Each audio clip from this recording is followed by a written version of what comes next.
क्या बातचीत हुई? काफ़ी देर आपने समय बिताया असद ओवैसी साहब के साथ में, क्या बातचीत हुई आपसे चुनाव को लेकर? चुनाव के सिलसिले में उन्होंने कहा गाँव में आप रहते हैं, परसावेड़ा में आप रहते हैं। मैं वहाँ पर भी गया था और समझने की कोशिश कर रहा था कि उनका मिजाज क्या है।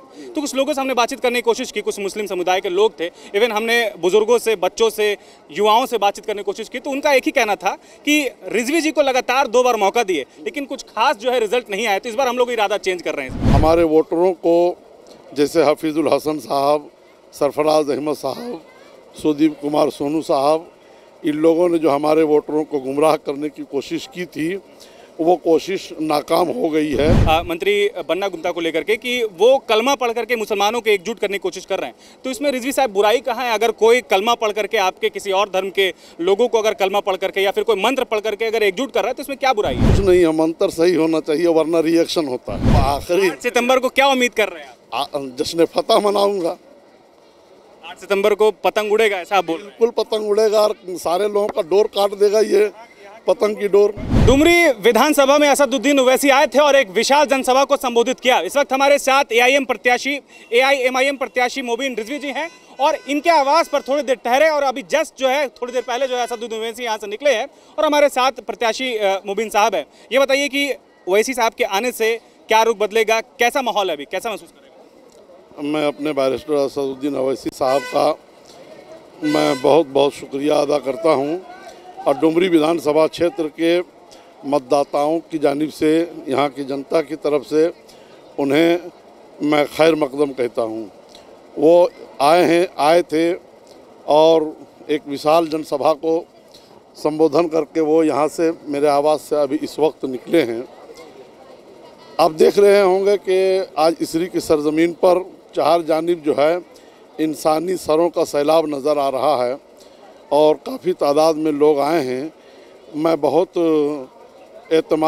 मुतमईन हूँ कि उनकी आमद से जो हमारे वोटरों को, जैसे हफीजुल हसन साहब, सरफराज अहमद साहब, सुदीप कुमार सोनू साहब, इन लोगों ने जो हमारे वोटरों को गुमराह करने की कोशिश की थी, वो कोशिश नाकाम हो गई है।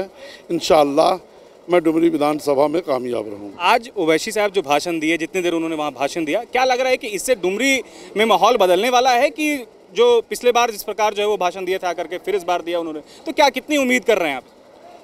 मैं बहुत उम्मीद करता हूँ अल्लाह की ज़ात से और हमें यकीन है और अल्लाह पे मुझे भरोसा है कि यकीनन माहौल बदलेगा और बदल चुका है, क्योंकि मुझे विधानसभा के चार जानिब से खैर मकदम और वेलकम स्वागतम का जो है मुबारकबादियों का जो है फ़ोन आ रहा है।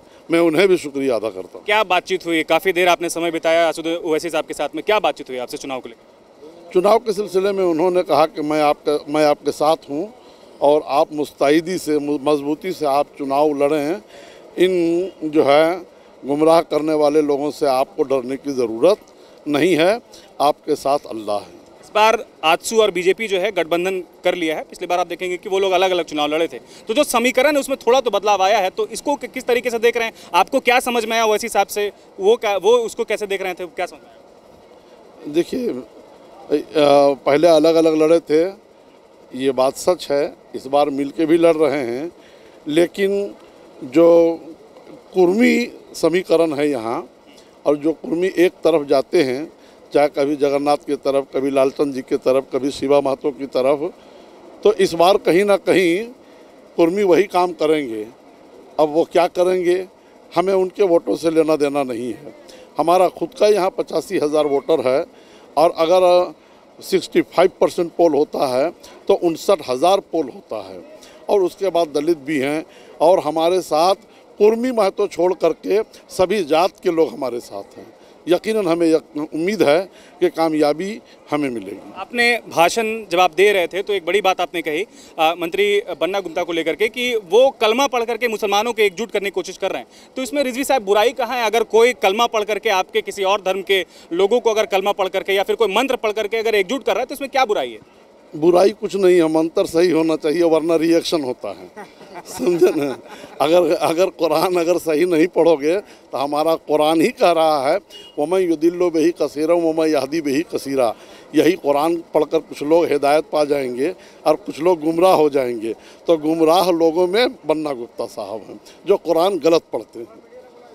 अब क्या लग रहा है आपको अब से, क्योंकि चुनाव नज़दीक आता जा रहा है, लगभग 3 से 4 दिनों का 5 दिनों का समय बचा हुआ है, तो क्या लग रहा है कि डुमरी का माहौल आज से जो है वो कितना बदलने वाला है?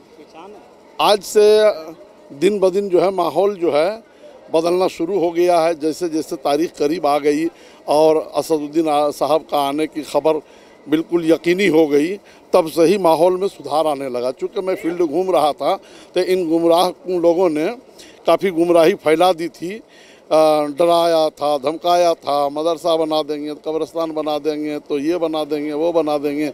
मैं यहाँ का प्रभारी हूँ, मेरी इज़्ज़त का सवाल है, मेरी इज़्ज़त खतरे में है, मेरी इज़्ज़त चली जाएगी। यहाँ शमशाद अंसारी साहब का जो है वहाँ मॉब लिंचिंग होता है, वहाँ वो उनके घर देखने के लिए नहीं जाते हैं हफीजुल अंसारी साहब, और कल्याण मंत्री हैं।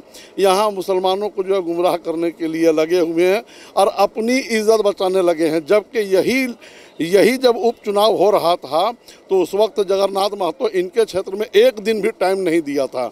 अगर वाकई में इनके दिल में एहसास होता जो मेरे क्षेत्र में कभी नहीं आया तो वो हम उसके क्षेत्र में 15 दिन कैंप काहे को करें। तो यहाँ वो जगन्नाथ महतो के लिए काम नहीं कर रहे हैं, वो दलाली कर रहे हैं और एक मुसलमान को नीचे करने पे लगे हुए हैं, जिसका जवाब मधुपुर के जनता 2024 में उनको देगा।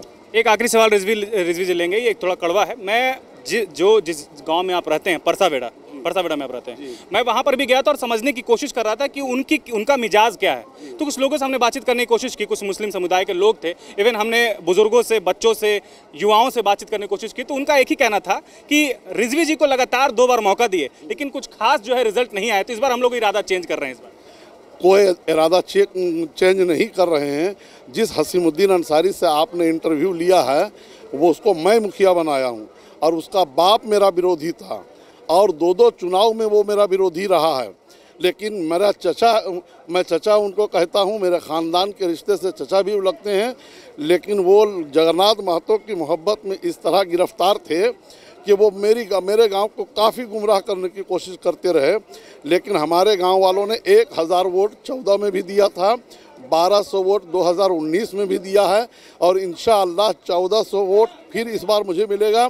जगन्नाथ महतो को अगला चुनाव में 14 में 9 वोट मिला था और 19 में जो है 75 वोट मिला था दलित वगैरह मिला करके, और इस बार जो है न 6 से 7 वोट नहीं मिलेगा। हसीमुद्दीन साहब ने इंटरव्यू लिया है, वो JMM का कार्यकर्ता है। गुलाम मुस्तफ़ा से आपने इंटरव्यू लिया है, ये उसका चचेरा भाई है। अब्बास अंसारी से आपने जो है इंटरव्यू लिया था, उन्होंने कहा कि अभी हम लोगों ने फैसला नहीं किया है।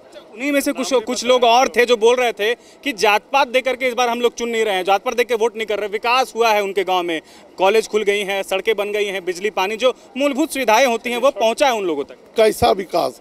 जगन्नाथ महतो इंटर कॉलेज बना है, उन्होंने हवाला दिया था कि मुझे कॉलेज मिल गया है।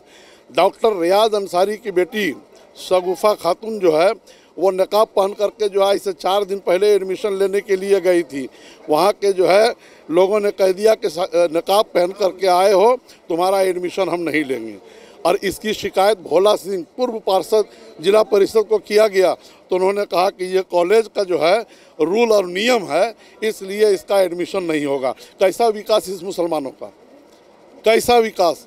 अब नकाब में भी इन झारखंड जगन्नाथ महतो इंटर कॉलेज में मुस्लिम बच्ची का एडमिशन नहीं हो रहा है, इसी को विकास कहते हैं?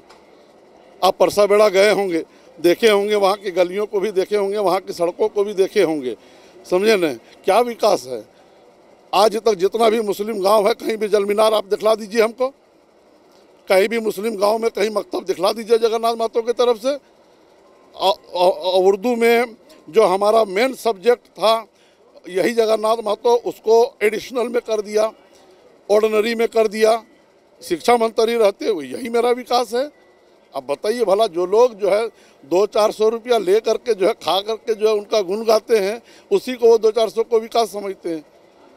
वरना चलिए एक आखिरी सवाल लेंगे, 8 सितंबर को क्या होने वाला? अब आखिरी 8 सितंबर को क्या उम्मीद कर रहे हैं आप? जश्न फतह मनाऊंगा। 8 सितंबर को पतंग उड़ेगा, ऐसा आप बोल रहे हैं? बिल्कुल पतंग उड़ेगा और सारे लोगों का डोर काट देगा ये पतंग की डोर। बिल्कुल पतंग उड़ेगा, बिल्कुल पतंग उड़ेगा। तो इनका ये विश्वास है, ये मानना है कि डुमरी की जो जनता है वो पतंग उठाएंगे। 8 तारीख को जो है वो मत इनके पक्ष में आएगा और कहीं ना कहीं जो है कह रहे हैं कि इस बार अल्पसंख्यक समाज जो है वो कहीं ना कहीं इनके तरफ है, ऐसा ये दावा कर रहे हैं। शुक्रिया।